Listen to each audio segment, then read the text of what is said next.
Hello everyone, खमागणी and welcome to the world of story. फिर से मैं आप लोगों के सामने एक और नया रियल सुपर एक्सपीरियंस लेकर मनाली।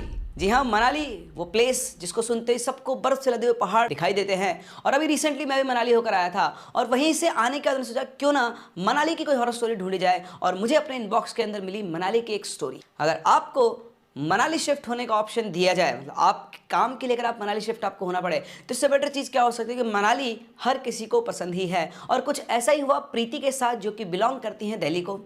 आज से करीबन 17 साल पहले की कहानी है, 2006 की, जब उनके हस्बैंड का ट्रांसफ़र हुआ मनाली। वो पहले दिल्ली के अंदर जॉब किया करते थे और जैसे ही प्रीति को पता लगा कि उनका ट्रांसफ़र मनाली हो रहा है, उसकी खुशी का ठिकाना नहीं था, क्योंकि मनाली उसका फेवरेट प्लेस था और वो मनाली कई बार घूमने गई हुई थी और उसकी दिली इच्छा थी कि वो मनाली में जाकर रहे।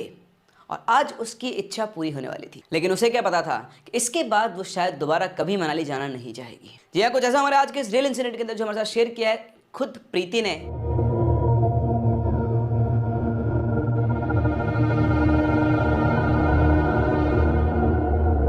चलिए बढ़ते हैं कहानी में आगे। जिस टाइम ये लोग वहाँ पर शिफ्ट हुए, इनका एक 2 साल का बेटा भी था। जैसे ये लोग इस घर में शिफ्ट हुए, पहले दिन से ही प्रीति को उस घर के अंदर बहुत ही अजीब सी फीलिंग आने लगी थी, जैसे उसको पहले ज़िंदगी में कभी नहीं आती थी। रात को सोते टाइम उसे बड़ी अजीब से डरावने से सपने आते थे। उसे एक अजीब सा साया दिखता था जो उसके बेटे को उसके पास से छीन कर ले जा रहा होता था। जब वो उठती और देखती अपने पास में, तो उसका बेटा उसके पास में सोया रहता था और उसको देखकर वो यही समझ लेती थी कि कोई एक डरावना सपना था जो उसे बार बार यहाँ पर आ रहा है। लेकिन ये एक ही सपना उसे हर रात बार बार आया करता था। कई दिनों तक जब ये चलता रहा, तो उसने अपने पति से एक बार बात की और कहा कि सुनो, मुझे ना रोज़ाना रात को एक सपना आता है जहाँ पर एक काला सा साया अपने छोटू को उठाकर मुझसे दूर ले जाता है। तो बोलते कि तुम नहीं यहाँ पे शिफ्ट हुई हो ना, तुम्हारा बिल्कुल एनवायरनमेंट चेंज हो गया है। कहाँ पर तुम दिल्ली की हसल के अंदर रहती थी, अब मनाली की तुम शांति के अंदर रहती हो, तो इसलिए तुम्हें ऐसा ही फील हो रहा है। ऐसा कुछ भी नहीं है, थोड़े दिनों में सब कुछ सेटल हो जाएगा, तो तुम्हें सपने आना भी बंद हो जाएंगे। फिर प्रीति ने किस तरह अपने आप को वापस से समझाया, लेकिन ये सिलसिला बंद नहीं हुआ। उसे हर रात सपने आते थे और धीरे धीरे धीरे इन सपनों के अंदर उसको जो काला साया दिखाई देता था, अब वो उसे और भी क्लियरली दिखने लगा। उसे साफ साफ एक चेहरा दिखाई देने लगा। वो चेहरा एक औरत का था और वो चेहरा इतने सालों के बाद आज तक भी प्रीति को अच्छे से याद है। रात को जैसे ही प्रीति सोती थी, उसे वो सपना आता था, वो औरत उसे दिखाई देती थी, उसकी आंख खुल जाती थी। पूरी पूरी रात वो सो नहीं पाती थी और इसकी वजह से उसको दिन में नींद आने लगी। दिन में सोने की वजह से वो अपने बेटे का ध्यान नहीं रख पाती थी और कई बार दिन में जैसे सुबह उठ के खाना बनाना, हस्बैंड के लिए नाश्ता बनाना, उसके बाद दिन में सो जाना, फिर वापस से उठना। तो जब वो उठी तो उसने देखा कि उसका जो बेटा है वो ज़मीन पर से खेल रहा है, तो उसके पास गए, उसको गोद में उठाया और जैसे उसने उसे गोद में उठाया, वो बहुत तेज़ रोने लगा। जब उसको गोद से उतारा तो बच्चा वापस एकदम से चुप हो गया। बिल्कुल उसको देख के ऐसा लग रहा था कि वो बच्चा उसकी माँ की गोद में आकर बिल्कुल भी खुश नहीं है, वो उससे दूर रहना चाहता है। ऐसा लग रहा था जैसे अपनी माँ से ही नफरत करता है। और किसी भी माँ के लिए इस दुनिया में इससे बड़ी बात नहीं हो सकती कि उसका बेटा, छोटा सा बेटा 2 साल का, उससे नफरत करने लगे। जब शाम को उसके हस्बैंड घर पर आए तो उन्होंने उससे कहा कि सुनो, आज ऐसी सी बात तो ये, जो छोटू है ना, वो मुझसे दूर भागने की कोशिश कर रहा है। तो वो उसको लेकर डॉक्टर के पास गए। डॉक्टर उसको चेक किया तो बोला कि इस बच्चे को फीवर है, हल्का, मतलब ज़्यादा तेज तो नहीं, लेकिन इसको फीवर है और शायद फीवर की वजह से इरिटेट होकर आपसे दूर भाग रहा है। वो उसे दवाई वगैरह दिला के लाए उसके बाद भी, लेकिन ऐसे ही चलता रहा। ऐसा नहीं था कि उसके पास आता था। उसके 2-3 दिन की बात है, एक दिन वो दिन में सोकर उठी तो उसने देखा कि उसका जो बेटा है वो घर के आंगन में बैठा हुआ है और किसी एक तरफ देखकर बहुत जोरों से हंस रहा है, जैसे वो किसी के साथ खेल रहा हो। जैसे ही प्रीति ने उसे देखा, उसके रोंगटे खड़े हो गए। वो भागकर उसके पास गई, उसको अपनी गोद में उठाकर ले आई और जैसे उसे गोद में उठाकर लेकर आई, वो बच्चा बहुत तेज तेज रोने लगा। वो उसकी गोद से छटपटाकर वापस उसी डायरेक्शन में जाने की कोशिश कर रहा था जिधर देखकर वो हंस रहा था, जैसे वाकई में वो किसी के साथ वहां पर खेल रहा हो। प्रीति इस चीज़ को देखकर बहुत बुरी तरह डर गई और अब उसके लिए ये सब सहन करना बहुत ही ज़्यादा मुश्किल हो गया था। वो इस घर में अब नहीं रह सकती थी। दिन रात उसका सिर दर्द करता था। ये चीज़ें जो उसको दिख रहा था, उसे ये चीज़ें नॉर्मल नहीं लग रही थी। शाम को जब उसका हस्बैंड वापस आया तो उन्होंने अपने हस्बैंड से कहा कि सुनो आकाश, मैं अब इस घर के अंदर और नहीं रह सकती हूँ, तुम कैसे भी करके अपनी कंपनी से बात करके तो दूसरा घर अरेंज करवाओ, या फिर हम कोई कमरा रेंट पे लेकर रह लेंगे, लेकिन मैं इस घर के अंदर नहीं रह सकती हूँ। लेकिन शायद प्रीति को नहीं पता था कि अभी उसे कुछ और चीज़ें झेलना बाकी है। जैसे उसने कहा तो उसके हस्बैंड ने कहा कि सुनो, अभी 1 हफ्ते के लिए तो मैं कंपनी काम से बाहर जा रहा हूँ, जब मैं वापस आऊँगा ना, उसके बाद मैं आते ही घर चेंज करवा लूँगा, पर तुम अपने दिमाग में ना सब कचरा मत पालो। इस घर में कुछ भी नहीं है, अगर कुछ होता तो मेरे साथ भी तो होता ना, सिर्फ तुम्हारे अकेले के साथ ही सब चीज़ें क्यों हो रही है। प्रीति उसे कैसे समझाया, उसने उसको बहुत समझाया कि तुम जाने से पहले मैं शिफ्ट कर जाओ, पर उसने बोला कि अभी मेरे पास टाइम नहीं है, मुझे परसों ही निकलना है, बहुत सारे काम भी ऑफिस के निपटाना है, तुम चिंता मत करो, आते ही मैं इस घर को चेंज करवा दूँगा। प्रीति के ना चाहते हुए भी आकाश उस ट्रिप पे चला गया और उसके जाने के बाद समहाउ उसने अपने आप को समझाया कि चलो ठीक है, कैसे ना कैसे करके अब मैं 7 दिन यहाँ पर काट लूँगी। लेकिन पहला दिन शुरू होते ही दिन में उसकी मेड आई और बोलती कि मेम साहब मेरे को यहाँ पे काम नहीं करना है। वो उसके दिमाग में कहने कहता कि चलो वहाँ पर उनकी जो मेड है वो भी दिन भर रहती है तो उसको इतने घबराने वाली बात नहीं है। लेकिन दिन में ही वो मेड अपनी जॉब छोड़कर चली गई। इन्होंने से पूछा कि बात क्या हुई, तो बोली कि इस घर में अगर मैंने ज़्यादा दिन काम किया तो पागल हो जाऊँगी, पता नहीं जब से इस घर के अंदर मेरा सिर दुखता रहता है, अजीब चीज़ें होती रहती है, मैं इस घर के अंदर काम नहीं करूँगी। अब प्रीति और उसका बेटा उस घर के अंदर शायद अकेले रह गए थे। उस रात उसने घर का मेन गेट लॉक किया, फिर आने के बाद पूरा घर चेक किया और अपना कमरा लॉक करके वो सो गई। जैसे उसे नींद आई उसे फिर से वही भयानक डरावनी औरत दिखाई दी और वो औरत उसके सपने के अंदर उसके बेटे को लेकर वहाँ से जा रही थी। जैसे उसके साथ ये सपना आया, वो उठी और उठकर उसने देखा तो ये वाकई में एक सपना था। लेकिन रोज़ की तरह जैसे उसने पड़ोस में देखा उसका बेटा आज उसके पास नहीं सो रहा था। उसको देखकर घबरा गई, वो उठी, उसने कमरे में चारों तरफ देखा तो उसका बेटा तो कहीं दिखाई नहीं दे रहा था। उसकी नज़र पड़ी तो उसके कमरे का जो गेट था उसकी कुंडी हटी हुई थी और ऐसा लगता है अंदर से कुंडी खोल के बाहर चला गया है। वो उठ के उसके बेटे को आवाज़ दी, बाहर भागी। बाहर जाकर देखती तो आंगन के अंदर उसका बेटा ऐसा लगा था किसी के साथ खेल रहा था, वैसे हवा में देख रहा था, हंस रहा था, चीज़ों के उसकी तरफ मूव कर रहा था। वो देखते उसको बहुत तेज चिल्लाई और भागकर उसे अपनी गोद में उठाकर उसको अपने रूम में लाने लगी। और जैसे उसने उसको उठा के रूम में लाने की कोशिश की वो बच्चा बहुत तेज रोने लगा, जैसे कि वो वहीं पर बैठकर खेलना चाहता हो। एनी हाउ वो उसको उठाकर अपने कमरे के अंदर ले, कमरे की कुंडी अंदर से लगा ली। और अब उसे ये समझ में नहीं आ रहा था कि ये 2 साल का बच्चा कमरे की कुंडी खोल के बाहर कैसे चला गया, जबकि उसका हाथ तो कुंडी तक पहुंचता भी नहीं था। ये सब देखकर उसे समझ में आ गया था कि इस घर के अंदर कुछ ना कुछ गड़बड़ है। आप इमेजिन करें वो एक अकेली औरत अपने 2 साल के बच्चे के साथ उस घर के अंदर है जहां पर उसके साथ पैरानॉर्मल इंसिडेंट्स हो रहे हैं। तभी उसकी नज़र अपनी खिड़की से उनकी छत का जीना दिखता था, मतलब जीना छत का एक वो पार्ट था, कॉर्नर वो दिखता था। उसकी नज़र पड़ी वहाँ पर तो उसकी हालत टाइट हो गई। वो औरत वहीं उस छत के हिस्से पर खड़ी हुई थी और वो इसकी तरफ घूर रही थी और इसकी आंखों के सामने औरत वहाँ से गुजर गई। और ये एक बार नहीं हुआ, ये उसके सामने लूप चल रही थी। बार बार उसे वहाँ दिखती, बार बार नीचे गिरती, बार बार दिखती, बार बार नीचे गिरती। पुत्र घबरा गई, उसने अपनी खिड़की बंद की और अपने बच्चे को लेकर कंबल ओढ़कर सो गई। और जब तक सुबह नहीं हुई वो वहाँ से हिली भी नहीं। सुबह उसने देखा तो उसके बेटे को बहुत तेज़ बुखार था, उसे कुछ समझ में आ रहा था। रात भर उसने आकाश को फ़ोन करने की कोशिश की लेकिन उसका फ़ोन भी नहीं मिल रहा था।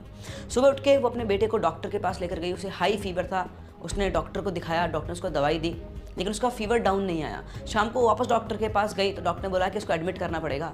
अगली रात वो वैसे भी अपने घर में गुजार नहीं सकती थी और उसे हॉस्पिटल ज़्यादा सेफ प्लेस लगा एज़ कम्पेयर टू अपना घर। बेटे को एडमिट कराने की बात उसने आकाश को बता दी थी। 2-3 दिन तक वो बच्चा एडमिट रहा लेकिन उसका बुखार नहीं टूट रहा था। आकाश भी अब वापस आ चुका था। जैसे वो वापस आया प्रीति ने उसको सारी बात बताई कि किस तरह से उसने उस रात को ये सब चीज़ें फेस की। इतना कुछ होने के बाद और अपने बेटे की हालत देखने के बाद उसको ये लगा कि मुझे प्रीति की बात पर विश्वास करना चाहिए। अब यहाँ जो भी चला था सच्चाई जानने के लिए उनको बेस्ट सोल्यूशन लगा अड़ोस पड़ोस के लोग। उन्होंने आसपास के 4-5 घरों के अंदर पूछताछ करनी शुरू की तो एक घर से उन्हें पता लगा कि इस घर के अंदर पहले भी 2-3 सुसाइड्स हो चुके हैं। लोग छत से कूदकर यहाँ पर सुसाइड कर चुके हैं, लेकिन उनको इससे ज़्यादा और डिटेल नहीं मिली। जब इन्होंने और जगह पर पूछा तो एक बूढ़ी औरत से इनको इस घर की पूरी सच्चाई का पता लगा। उस बूढ़ी औरत ने बताया कि इस घर के अंदर पहले एक परिवार रहा करता था। इस परिवार वाले लोग, इनकी बहू जो थी शादी होकर आई थी, वो दहेज कम लाई थी और दहेज की वजह से वो इससे मारपीट किया करते थे। जब ये लड़की माँ बनने वाली थी तब जब इसका ये 7 महीने के पेट से थी तब एक दिन लड़ाई भिड़ाई के अंदर उसका जो बच्चा था उसकी मतलब बच्चा गिर गया, उसकी पेट के अंदर ही मौत हो गई और वो लड़की इस सदमे को झेल नहीं पाई।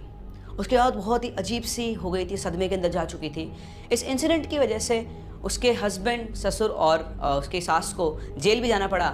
लेकिन जब तक वो जेल से लौट कर आए उस लड़की ने अपने बच्चे की मौत के सदमे में आकर छत से कूदकर अपनी ज़िंदगी को ख़त्म कर दिया था। इस बात से ससुराल वाले और खुश हुए कि चलो जो भला थे वो टली, लेकिन शायद ऐसा नहीं था।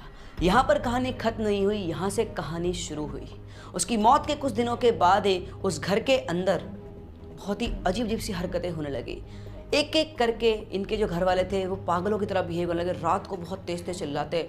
और एक दिन जाकर सबसे पहले उसके हस्बैंड ने छत से कूदकर वहीं से वो कूदा जहाँ से वो लड़की कूदी थी और उसने भी अपनी ज़िंदगी को ख़त्म कर लिया। और सेम यही प्रोसेस इंसिडेंट उसके सास और ससुर के साथ भी हुआ। इस हादसे के बाद कई दिनों तक वो घर बंद रहा और उसके बाद जब भी कोई उसमें रहने आया तो उसके साथ भी ऐसा हुआ। यहाँ 2-3 नहीं, बहुत सारे लोगों की मौत हो चुकी है और तुम पता नहीं कैसे इतने दिनों से यहाँ पर बचे हुए हो, बेटा वो घर जितना जल्दी हो सकता है खाली कर दो, वो घर बहुत खतरनाक है। जब इन दोनों को ये बात पता चली तो इनके पैरों तले ज़मीन खिसक गई और अब इन्हें समझ में आ गया था कि इनके बेटे को कोई डॉक्टर ठीक नहीं कर सकता है। फिर इन्होंने कहीं से पता करके एक बाबा थे उनके बारे में पता किया, उनको इस घर के अंदर लेकर आए। घर में आने के बाद जांच पड़ताल करने के बाद उन्होंने कहा कि ये जो भी है ये उस बच्चे को चाहती है, इस बच्चे को इसको इस घर से हटाने के लिए, बच्चे से हटाने के लिए हमें एक यज्ञ करना होगा और उसके लिए बच्चे को वापस से घर में ही लाना होगा।